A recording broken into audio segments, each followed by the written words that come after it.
So guys, dito tayo ngayon sa Yanggabon, which is pupunta tayo sa White Springs. Yan. So doon magaganap yung clients na which is prenuptial ngayong araw na to. So medyo mahirap yung panahon kasi makulimlim nga, maulan. So try pa rin natin na kasi talagang pag yung buwan ng February, mahirap po talaga maghaligap ng malinaw na panahon o maliwalas dahil winter po dito o tag-ulan po talaga. So yan guys, no?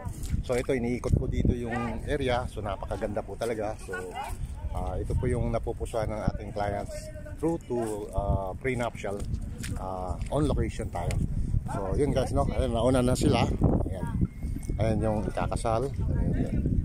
Ayan, ayan, tsaka yung bride natin. Ayan, so already make up na. So ngayon babalikan na lang kami.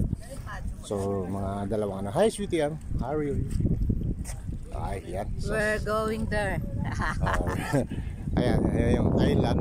Ayun, yun isa yan. Ayan yung lugar na tawagin nilang White Springs. Dito sa yan, sa barangay Kapon Clubber, SDM.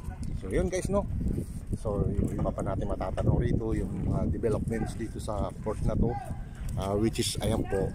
Ayan, may mga bago silang ginagawa dyan sa area na yan hanggang doon sa dulo. So talagang nakikita natin yung mga pagbabago dito sa area na to, yung update ba. At dito po sa may bandang kanan, ayan po yung makikita natin, may mga parks doon. Tapos dito yung mga restaurant i-develop nila. Tapos doon pa, ayun, may mga bars, no? So actually itong part na to guys, ayan, kurang ko, ito yung tinatawag na port po ng papuntang Siargao Island. So Socorro at Dapa. So dalawa yung dalawa yung pwedeng puntahan niya itong area na to, no? Tapos dito po yung sakayan niya. Umaga po tayo mag-aado dyan pag yung kayo po ay pupunta ng Siargao. Pupunta kayo ng Socorro at saka sa Dapa. Yung area na yan. Yan, dyan po yung mga lancha na malalaki.